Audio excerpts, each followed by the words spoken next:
모닝 인사이트 시간입니다. 요일별로 전문가들의 시각 알아보고 있는데요. 월요일인 오늘은 바로자산 운용의 윤정식 상무 웹캠으로 연결합니다. 상무님 안녕하세요. 네, 안녕하세요. 네, 최근 증시 분위기가 참 기대감을 갖기가 어려운 시장이 펼쳐지는 것 같습니다. 저희 지난주 증시부터 먼저 돌아보겠습니다. 네, 지난주 증시가 좀 어려웠죠.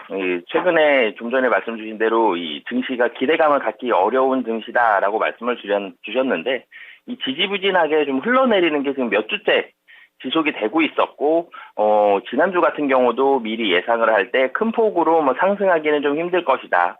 그리고 뭐 소폭의 조정 정도는 있을 것이다. 정도까지만 예상을 했었습니다. 그런데 이 월요일 날 상승은 좋았어요. 이 2600선을 넘어가는 모습까지는 좋았는데 문제는 월요일 이후에 화수목금 4일 동안 계속해서 하락을 했습니다. 뭐 거의 한 70포인트 이상 하락하는 그런 모습을 4일 동안 보여줬는데요. 이 심심했던 기대감이 안 그래도 적었었던 시장이 굉장히 큰 좀 실망감과 그리고 좀 어떻게 보면 또 무서움으로 바뀌는 그런 모습들이 지난주에 많이 나타났는데요. 좀 전에 말씀드렸던 대로 월요일 날만 상승을 했습니다. 그러니까 지지난주 금요일이죠. 6월 30일 종가가 2,564포인트였습니다.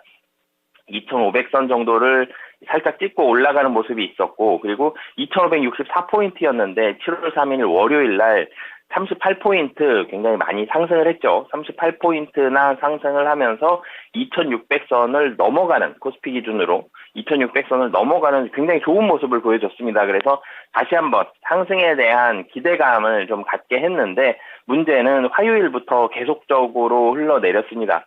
거래대금이 올라가는 모습이 있었습니다. 최근에 계속적으로 제가 거래대금 좀 부진하다라는 말씀 몇 주간 드렸었는데, 지난주 같은 경우는 수목금 모두 10조 원이 넘는 거래대금을 보여줬는데, 상승할 때는 거래대금이 좋은 거거든요. 이 거래대금이라는 건 시장에 대한 관심도인데, 주가가 상승할 때 거래대금이 늘어난다. 그러면은 선순환이 되면서 관심도가 많이 늘어나면서 주가가 더 올라갈 수 있는 이런 좋은 모습이 나올 수 있는데, 이 하락하면서 거래대금이 증가했다. 이거는 하락에 대한 관심도가 증가했다. 다시 말씀드리면 하락에 대한 가능성이 여전히 많이 남아있다라는 얘기거든요. 거래대금이 3일 연속 10조 원을 넘는 그런 모습을 보여줬는데 모두 음봉을 내면서 좀 하락을 했다. 그리고 마지막 거래일은 60일선을 하회했습니다. 그러니까 목요일까지는 60일선을 살짝 지켜줬거든요. 근데 마지막 거래일이 60일선을 하회하면서 지금 121선 2,500포인트 정도에 걸쳐 있거든요.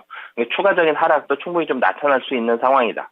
그리고 마지막 거래일에 2,550선도 하회를 했고 심리적 지지선이죠. 그리고 차트적으로도 60일선도 하회하는 그런 모습까지 마지막 거래일에 나타나면서 상당히 좀 좋지 않은 그런 모습들이 있었는데, 전체적으로는 기관이 좀 많은 이 하락을 만들어내면서 4일 동안 기관이 정말 줄기차게 팔았습니다.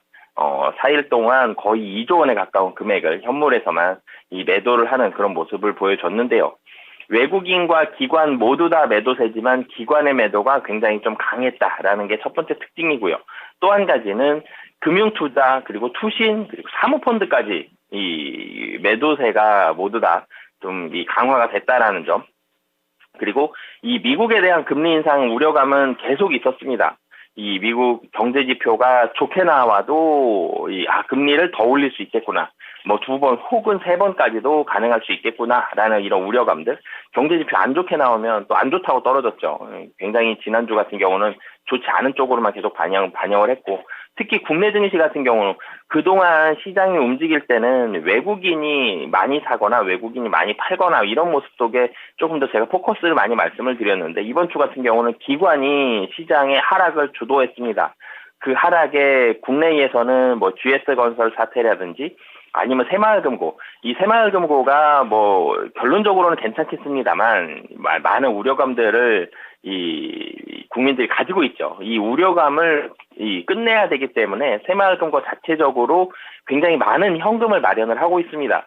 실질적으로 얼마를 정확히 주식에서 팔았는지는 알 수 없으나 채권 시장도 그렇고 주식 시장도 그렇고 새마을금고 쪽에서 이 많은 자금들의 매도가 나왔다는 것은 분명한 사실이기 때문에, 이런 새마을금고로 인한 국내에서의 그런 다시 추가되는 이런 리스크까지 가만히 되면서 국내 증시, 미국 증시보다도 좀 더 많은 하락이 이 지난주에 나왔다라고 보시면 되겠습니다. 이 코스피 같은 경우 이 주간 매매 종목 살펴본다라면 우선은 실적이 그래도 잘 나오는 섹터들, 종목들 위주로는 매수가 들어갔습니다. 기관은 좀 이따 말씀드릴 때도 말씀드리겠지만 기관은 굉장히 큰 매도를 많이 보여줬기 때문에 기관은 매도가 좀 더 중심이고 그래도 외국인은 샀던 종목들, 샀던 섹터들은 그래도 지속성을 어느 정도 좀 유지하고 있는데 그 종목들이 실적이 잘 나오고 있는 그런 종목들이다라는 말씀 먼저 드리겠고요. 대표적으로는 이 반도체와 2차 전지 그리고 이 자동차 쪽으로 해서 매수가 많이 들어가고 있는 모습입니다. 삼성전자 그리고 SK 하이닉스를 반도체 쪽에서 매수를 했고요. 그리고 삼성 SDI와 LG 에너지 솔루션 그리고 기아와 현대차까지 그러니까 반도체 1, 2등 2차 전지의 1, 2등, 자동차 1, 2등을 모두 다 매수하는 모습을 보여줬는데 이 세 섹터가 실적이 어느 정도 좀 잘 나오고 있고 2차 전지는 이제 이번 주에 좀 반영이 되겠죠. 2차 전지를 사실 좀 제외한다라면 반도체와 자동차는 실적이 이제 확실하게 올라간다. 그리고 반도체 같은 경우는 컨센서스보다는 올라가 있었죠. 특히 삼성전자가. 이제는 바닥을 확실히 확인했다라는 확신을 시장에서 갖고 있다라는 점 이런 부분들로 인해서 외국인이 매수를 했고요. 규제와 시황과 관련해서 좀 우려감이 있는 종목들은 좀 매도를 했습니다. 우선은 통신주 중에 SK텔레콤 이 통신주에 대해서 정부가 이 통신사들 규제, 제재를 좀 가한다. 이런 부분들이 들어온다라는 우려감들이 한 가지가 있었고요. 그리고 건설주들 중에서 뭐 대표적으로 지금 매도에 가장 위에 있는 건설주는 현대건설입니다만 이 건설주들도 시장의 우려감이 계속적으로 있죠. GS건설로 인해 시작된 이런 우려감들이 이 매도로 좀 나타났고요. 그리고 정유주들도 유가가 좀 좋지 않았었던 모습들 SK이노베이션과 SO일로 나타났습니다. 사실은 좋은 쪽으로 좀 더 반영을 했다면 SK이노베이션은 2차 전지 관련 종목들 외국인이 매수를 할 때 삼성국 SDI와 LG엔솔을 살 때 SK이노베이션도 같이 살 수 있었을 텐데 좀 안 좋은 쪽으로 좀 더 반응을 하는 그런 모습들이 외국인들의 수급에서도 좀 나타난 상황이다라고 보시면 되겠습니다. 기관도 같이 좀 살펴본다라면 기관은 우선은 가장 눈에 띄는 게 하락 쪽으로 좀 베팅을 했다. 인버스를 매수를 했습니다. 코덱스 200 선물 인버스 그리고 코덱스 코스닥 코덱스 인버스를 이 매수를 했는데요. 이 두 종목 모두 이 하락 쪽으로 좀 베팅을 하는 이런 종목들을 매수를 했고요. 그리고 호실적이 기대가 되는 종목들을 좀 매수를 했습니다. 약간 예외적인 게 좀 네이버는 실적이 조금 뭐 카카오보다 잘 나오고 있지만 아직 실적을 본격적으로 논하기에는 조금은 아쉬운 부분이 있습니다. 네이버를 제외하고 나머지 종목들을 본다라면은 뭐 대한항공이라든지 삼성중공업, 한국항공우주, 한화오션까지 실적이 올라가고 있는 모습들이 점차적으로 나오고 있는 이런 종목들, 호실적을 기대할 수 있는 이런 종목들 위주로 좀 제한적인 제한적인 매수 금액이 굉장히 좀 작습니다. 제한적인 매수를 보여주고 있고요. 시가총액 상위 종목들을 매도를 했는데요. 이 상위 종목들이 나빠서 매도했다라기보다는 좀 팔기 쉬운 종목들, 현금화를 좀 빨리 하기 위한 종목들을 좀 매도를 하는 이런 모습을 보여줬습니다. 보통은 몇 년 전만 하더라도 기관들이 잘 수급을 뒷받침하고 있고 외국인들이 자금을 뺄 때에 시가총액 최상위 종목, 특히 삼성전자 중심으로 해서 빠른 속도로 현금화를 하기 위해서 매도를 하는 게 이런 패턴이었는데 이번엔 좀 바뀌었죠. 이번 주에는 기관이 현금화를 좀 빨리 하기 위한 이런 종목들을 매도를 했고 새마을금고 사태가 영향을 어느 정도 좀 미친 것으로 추정을 할 수 있을 것 같습니다.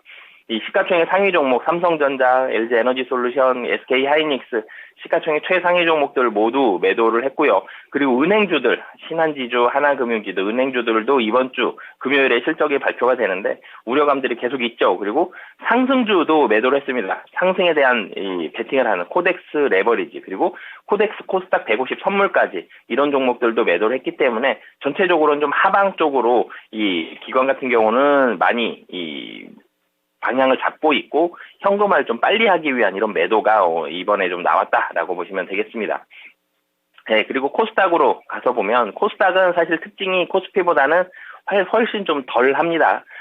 외국인 기관 모두 매도세가 나온 건 맞지만 특별히 누구 때문에 더 많이 떨어지고 뭐 이런 모습들이라기보다는 그냥 다 같이 좀 팔아서 좀 하락을 했다라고 보시면 되겠는데요. 거래대금은 코스닥이 더 많습니다. 10조 원 이상의 모습을 계속적으로 보여주고 있는 그런 상황이었고요. 주 후반에 하락폭이 좀 더 확대가 됐습니다. 코스닥 같은 경우는 이 주 초반에는 그래도 거래대금 늘어났고 수급이 좋지 않았지만 그래도 보합권에서 거래소와 마찬가지로 7월 3일에는 큰 폭으로 상승을 했지만 4일과 5일에는 보합권에서 움직이고 있었고 6일과 7일에 6일에 특히나도 많이 하락하는 그런 모습들이 있었는데 수급적으로도 마찬가지로 기관이 좀 더 많이 파는 그런 모습들이 있었고요. 이 차트적으로 보면은 코스닥도 하락을 했습니다만 코스피는 61선 깨면서 121선을 눈앞에 두고 있죠. 근데 코스닥은 그래도 61선을 좀 지지하는 그러니까 코스피의 지난주와 같은 그런 모습을 보여줬고요. 이 수급적으로 살펴본다라면은 2차 전지와 반도체 그리고 자동차 부품주는 매수를 했습니다. 최근에 다시 주목을 받고 있죠. 2차 전지, 에코프로 BM 이 종목들 이 매수를 했고 성우 하이텍도 이 자동차 부품주로서 매수를 했고요. 하나마이크론과 같은 종목들 매수를 했고요. 그리고 이 반도체와 엔터주들을 매도를 했습니다. 이 반도체에서는 동진 세미캠, 엔터에서는 YG엔터와 JYP엔터를 좀 매도하는 그런 모습을 보여줬고요. 코스닥에서 기관에 매매하는 종목들을 좀 살펴본다라면 사실 특징이 그렇게 섹터별로 확 묶이진 않습니다만 반도체와 엔터주들 리노공업이라든지 인텍플러스 매수를 했고 이 외국인이 매도했던 게 YG엔터와 JYP엔터가 있었죠. 여기를 기관이 이 YG엔터와 JYP엔터 매수를 했고 2차 전지와 제약바이오에 있는 에코프로 관련주, 에코프로 그룹주, LNF 매도를 했고 셀트리온 헬스케어와 셀트리온 제약을 매도를 했는데요. 좀 전에 이 기관에 매수한 종목을 말씀드렸지만 기관에 매수한 종목들도 이 지난주 주 후반 됐을 때는 매도로 바뀔 만큼 지난주 주 후반은 수급적으로는 상당히 좀 좋지 않은 모습들이 많이 좀 펼쳐졌고요. 기관의 매수, 전체적으로 주간으로는 매수에 잡혔지만 후반에는 좀 전체적으로 시장 분위기, 코스닥도 마찬가지로 좀 많이 하락하는 그런 모습들이 나왔습니다.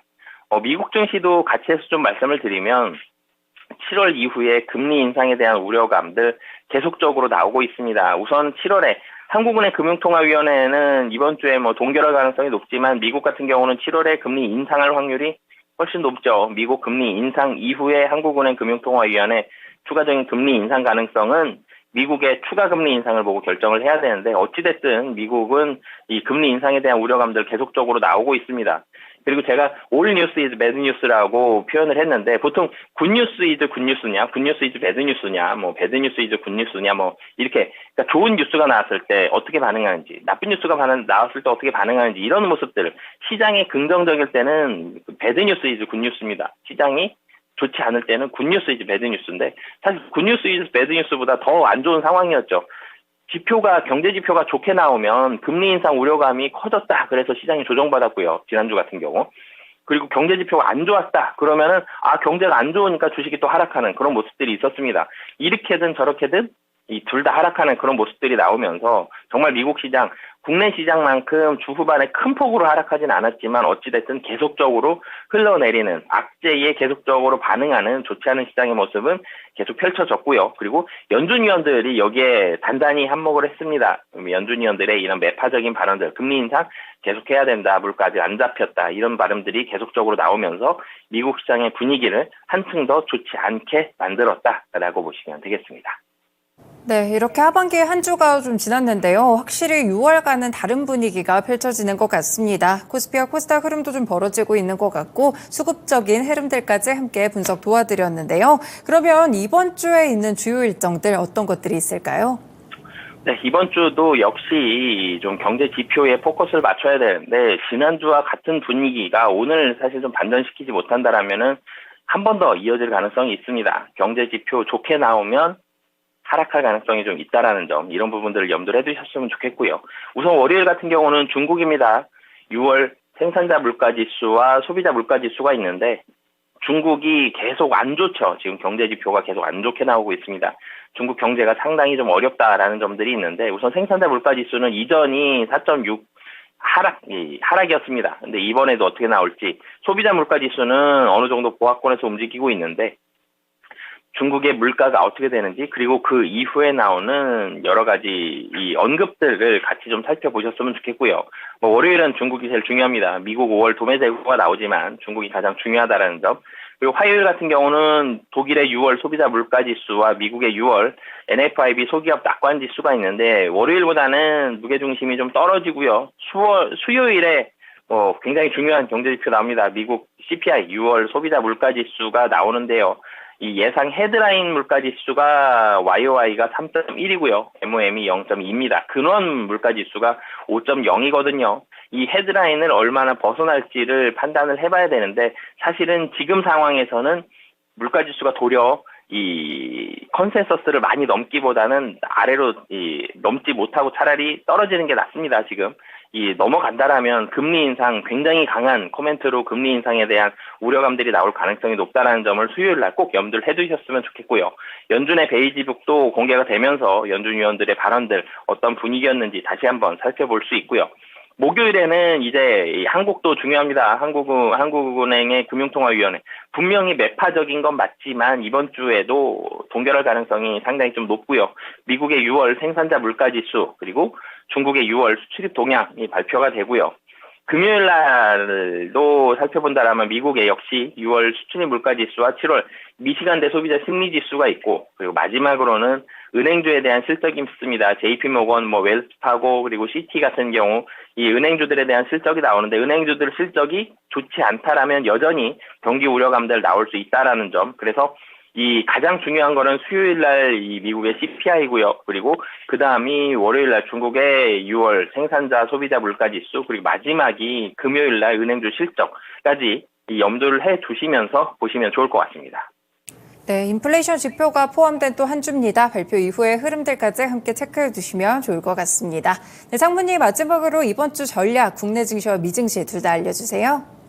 네, 지난주 후반은 이 새마을금고와 GS건설로 인해서 안 그래도 분위기 좋지 않았는데 확 떨어지게 굉장히 많이 좋지 않게 만드는 모습이 지난주 후반에 좀 나왔습니다. 이 악재가 이번 주에 좀 많이 희석이 되는지 여부를 잘 살펴봐야 되겠는데요. 오늘 같은 경우 증시가 한 보합권 정도에서 움직일 걸로는 예상이 됩니다만 이 희석이 되는지 여부를 확인하는 게 굉장히 중요할 것 같습니다. 왜 그러냐면 제가 좀 전에도 말씀드렸지만 지난주에 모든 뉴스가 다 좋지 않게 반응을 했다라는 점, 이런 모습들이 있기 때문에 이번 주에 이런 악재가 희석이 된다라면 이제는 좋은 부분은 좋게 반영, 나쁜 쪽은 나쁘게 반영하는 정상적인 시장으로 돌아올 수 있기 때문에 이번 주에 예상대로 보합권에서 오늘 같은 경우 좀 잘 움직이는지 확인을 해야 될 것 같고요. 그리고 반도체, 삼성전자가 실적을 선방을 했습니다. 그리고 바닥을 어느 정도 확인을 한 상황이었습니다. 그렇기 때문에 반도체에 대해서 기관의 매수 유입이 재매수가 되는지 여부를 확인을 해봐야 될 것 같고요.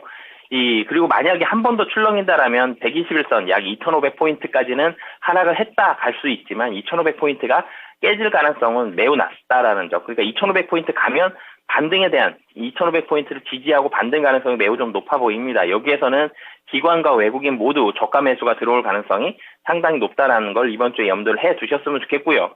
미증시 같은 경우는 좀 전에 경제지표 때도 제가 말씀을 드렸지만 수요일 날 CPI와 이 금요일 날의 은행주들 실적 발표 주목해서 보시면 좋을 것 같습니다. 네, 이번 주에 악재 희석 여부도 체크해 보시고요. 이와 더불어서 실적 시즌 본격적으로 또 스타트가 되기 때문에 개별적인 기업들의 실적도 확인해 보시길 바라겠습니다.